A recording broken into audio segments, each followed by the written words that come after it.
তো অনেকেই বলেন যে উত্তরাধিকারের ক্ষেত্রে সামান্য পার্থক্য থেকেই অনেকে প্রমাণ করতে চায় যে ইসলামের দৃষ্টিতে নারীর ব্যক্তিসত্তা পূর্ণাঙ্গ নয়, তাকে সঠিক মূল্যায়ন করা হয়নি, বরঞ্চ তাকে ঠকানো হয়েছে। এভাবে করে ইসলামের উপরে আপত্তি তোলা হয়।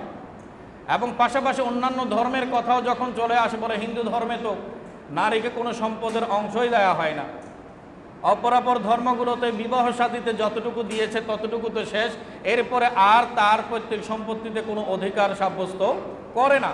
তা আমরা ইসলামের অবস্থান থেকে স্পষ্ট করতে চাই যে আল্লাহ সুবহানাহু ওয়া তাআলা নারীকে জিম্মেদারি দিয়েছেন কম, আর পুরুষকে জিম্মেদারি দিয়েছেন বেশি। সম্পদের এই যে নারীকে অর্ধেক পুরুষকে দ্বিগুণ দেওয়ার ব্যাপার যে বিষয়টা বলা হয়েছে, আল্লাহ তাআলা স্পষ্ট করেছেন। এর পেছনে মূল কারণটা কি? এর পেছনে কারণ হচ্ছে আল্লাহ সুবহানাহু ওয়া তাআলা পুরুষের উপরে পুরো নারী জাতির দায়িত্বটা অর্পণ করেছেন। একজন নারী 4 জন অভিভাবকের আওতায় থাকবেন। জন্মগ্রহণ করলে পিতার আওতায় থাকবেন, পিতাই তার কন্যার দেখাশোনা করবে, তার ভরণ পোষণ, লালন পালন, তার চিকিৎসা, তার শিক্ষা, তার মৌলিক অধিকার, বেসিক নিডসগুলো পূরণ করবে পিতা। পিতার অবর্তমানে যদি বড় ভাই থেকে থাকে তাহলে সে তার মা এবং তার বোন, ভাই সবার দায়িত্ব পালন করবে।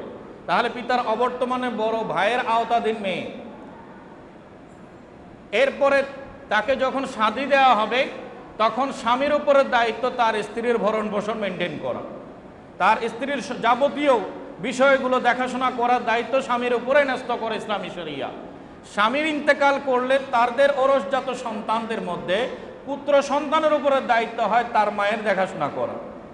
তাহলে একজন রমণী জীবনের শুরু থেকে একেবারে ইন্তেকাল পর্যন্ত 4 জন পুরুষের অভিভাবকত্বে থাকে, এবং ইসলামী শরিয়া নারীর উপরে কাউকে দেখাশোনা করার দায়িত্ব জোরপূর্বক চাপিয়ে দেয়নি। সে উইলিংলি যদি স্বেচ্ছায় যদি করে তাহলে সেটা ভিন্ন কথা, কিন্তু শরিয়া এই দায়িত্বভার অর্পণ করেছে কাদের উপরে?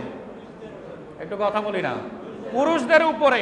রমণীদেরকে বলা হয়নি যে মা বাবাকে লালন পালন করতে হবে, ভাই বোনকে লালন পালন করতে হবে, স্বামীকে লালন পালন করতে হবে, পিতাকে লালন পালন করতে হবে। এভাবে করে তাদের উপরে কোনো আইন ইসলামী শরিয়া চাপিয়ে দেয়নি, বরং ইসলামী শরিয়া পুরুষদেরকে বলেছে তোমার যে পর্যায়ে তোমার আওতায় কোনো রমণী থাকবে তার দেখাশোনা করা তোমার উপরে ফরজ। এখন পরিবারে যখন বাবার ইন্তেকাল হয়ে যায়, ছেলের উপরে পুরো পরিবারের দায়িত্ব এসে গেছে।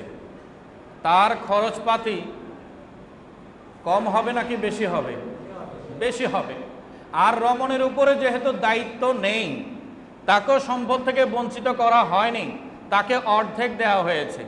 যে অর্ধেক দেওয়া হয়েছে পুরোটাই তার পুঁজি, সেখান থেকে কোনো এক্সপেন্ডিচার নাই, কোনো রকমের খরচ নাই, খরচ করার জন্য সে বাধ্য নয়। তাহলে সে তার ওই অর্থ নিজের কাছে রাখবে বা কোথাও বিনিয়োগ করবে, এটাতে তার পূর্ণ স্বাধীনতা আছে। তার সম্পদ থেকে কেউ জোরপূর্বক অধিকার আদায় করে নেওয়ার কোনো সুযোগ নাই। তাহলে ইসলামী শরিয়া ইনসাফটা কোথায় করেছে? যার উপরে জিম্মাদারি বেশি তাকে একটু সম্পদ বেশি দিয়েছে, সে সবার দেখাশোনা করবে, আর বাকি রমণীদের হাতে যে সম্পদটা আছে সেই সম্পদটা তার জন্য সহায়তা তহবিল।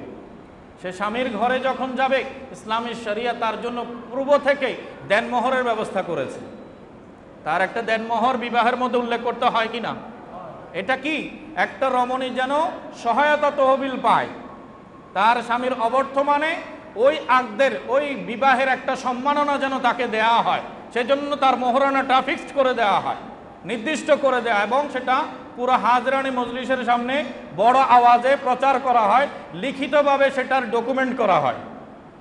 বিবাহ নিবন্ধন আছে কিনা, ম্যারেজ রেজিস্ট্রির মধ্যে, রেজিস্ট্রেশনের মধ্যে সেটাকে উল্লেখ করে দেওয়া হয়, স্পষ্ট করে দেওয়া হয়।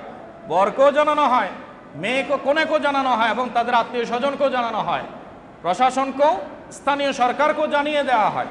তো দেখুন, ইসলামী শরিয়া প্রথমে রমণী যখন শাদী হয়ে স্বামীর ঘরে যাবে, যাওয়ার আগেই তার জন্য একটা সহায়তা তহবিলের বিধান করেছে। এটা অন্যান্য কোনো ধর্মের মধ্যে নাই, এবং ইসলাম বলেছে এটা নারীর হক, তাকে অবশ্যই আদায় করতে হবে। প্রত্যেক স্বামীর উপরে স্ত্রীর মোহরানা আদায় করা বাধ্যতামূলক, এই আইন ইসলাম করেছে। বা অন্যান্য পশ্চিমা আইনের মধ্যে এরকম কোনো ডিট নাই, এবং তাদের স্বাধীন ম্যারেজের মধ্যে এরকম কোনো মোহরানার বিষয়বস্তুও নাই। আলহামদুলিল্লাহ, মুসলমান হয়ে আমাদের বোনেরা বড় সম্মানিত হয়েছেন। আমার পেয়ারা রসুলের মাধ্যমে আল্লাহ তাআলা তাদের জন্য একটা জামানতের ব্যবস্থা করেছেন।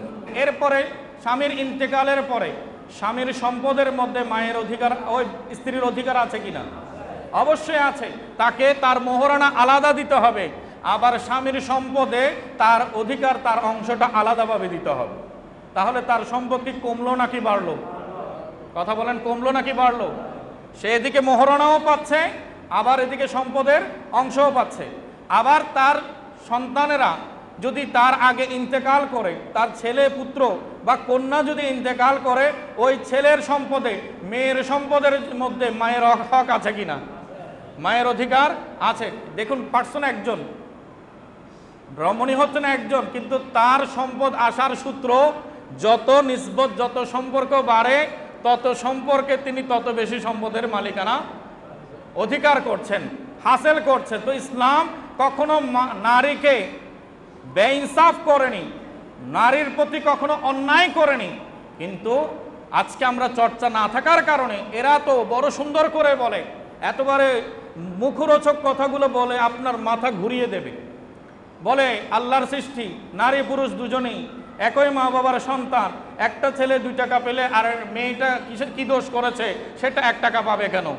এরকম করে প্রপাগান্ডা চালায় কিনা, মিথ্যাচার করে। অথচ এটা বলে না যে বহু জায়গা থেকে নারীকে সম্পদের নিশ্চয়তা ইসলাম বহু আগে করে দিয়েছে। সে একজন ব্যক্তি হোক, কিন্তু তার সম্পদ পাওয়ার সূত্র কি কম নাকি বেশি? পুরুষ হিসেবে তার সূত্র হচ্ছে মাত্র 4টা, আর নারী বাড়তে বাড়তে আমার কাছে গবেষণা আছে প্রায় 30টা সম্পর্কে নারী সম্পদের মালিক হতে পারে। তাহলে ইসলামী শরিয়া কখনো নারীকে ঠকায়নি, বরঞ্চ তার নিরাপত্তার জন্য সর্বোচ্চ যা যা তার আর্থিক অর্থনৈতিক স্বাবলম্বী হওয়ার জন্য সম্পদের প্রয়োজন সবগুলো চূড়ান্তভাবে নিশ্চিত করে দিয়েছে আল্লাহ রসুলের ইসলাম।